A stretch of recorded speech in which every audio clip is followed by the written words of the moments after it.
Hello, it's Book Quote Wednesday and the word is free.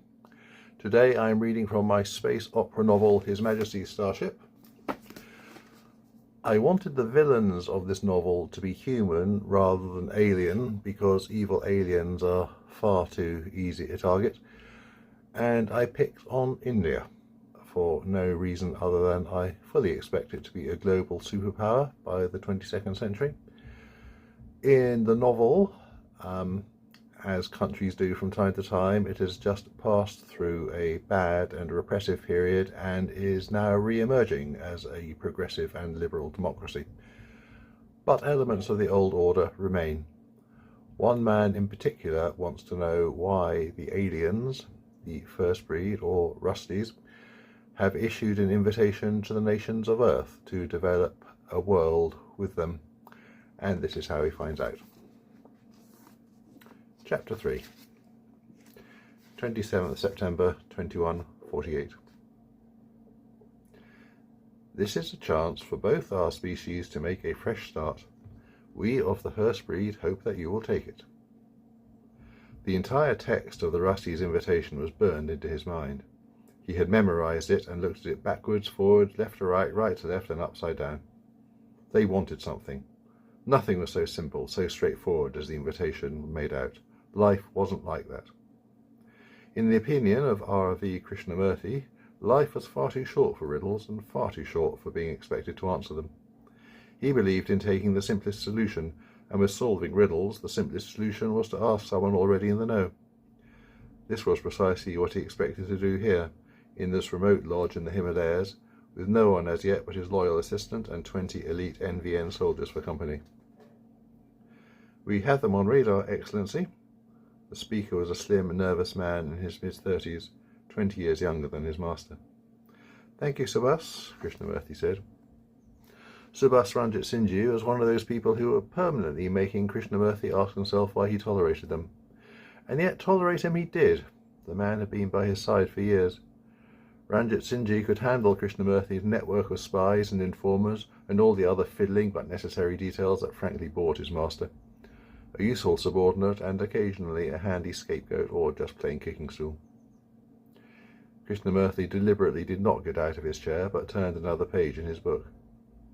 A shame about the appearance he had to keep up, he thought, because outside the great studio windows of the lodge the view of the Himalayas gleaming in the sun was stupendous. He had spent many happy holidays here, and he was well aware of its isolation. So when he had heard that a party of Rusties visiting Kathmandu wanted to look at Everest, now he could hear the engines of their flyer echoing along the valley. He slowly put down his book and got up, stretched, and wandered over to the balcony. Someone handed him a pair of binoculars and he put them to his eyes. His paid-for tame pilot was flying down this particular valley with no questions asked, which was as well because the man would have taken much more persuading if he had known about the bomb. A puff of smoke and flame burst out from one of the flyer's engines and the whole craft yawed. Krishnamurti set the binoculars to autofocus and followed the trail of smoke down, holding the plunging flyer in the middle of his circle of vision. At the same time, the noise of the explosion reached them in the lodge and the sound of the tortured engines that were trying to hold the flyer up. "Recovery team, stand by," said the NVN major. The flyer came down onto the valley floor in an exploding cloud of smoke and sparks and dust. It skidded along the ground, still wavering from side to side, ploughing out a scorched furrow behind it until it slammed sideways into a boulder. It tilted up and for a moment looked as if it might somersault over, but then it fell back down and settled the right way up with a mighty crash. It was directly below the lodge on the floor of the valley, 200 yards away. It couldn't have been better. The recovery team was already scrambling down towards it. Much as he regretted it, Krishnamurti turned away from the scene, image was everything, and returned to his chair. "Time to finish my chapter, I think," he said. "Get the ski masks ready." Armed men in masks stood around the mangled four-legged form on the floor. Krishnamurti had ordered that only one survivor be left, but it looked as if he had been lucky to get even that one. The flyer had come down more heavily than intended. He squatted down by its head and poked it. The Rusty shuddered in pain. "Can you hear me?" he said. No answer except a rattling noise which could have been their usual speech or could have been a gasp of pain that its translator unit couldn't handle. He hoped it hadn't lost the power of speech. He wasn't going to be able to repeat this trick and secure himself another captive. They would believe one flyer full of visiting Rusties struck down by some natural cause, but two? He prodded it harder. I can't understand you. Speak clearly. Or maybe the translator was smashed. The creature spoke.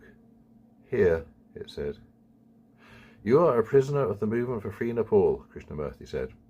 The movement was his current bugbear and deserved a few more enemies. Your friends are dead and you are badly injured. If you want to live, you will answer my questions. Help, the alien said. Are you asking for it or saying that you will? Krishnamurti chuckled. Never mind, I'll soon find out. Now, what is the purpose of the invitation? The creature was hurt, but it wasn't stupid, and it took a lot of encouraging to answer.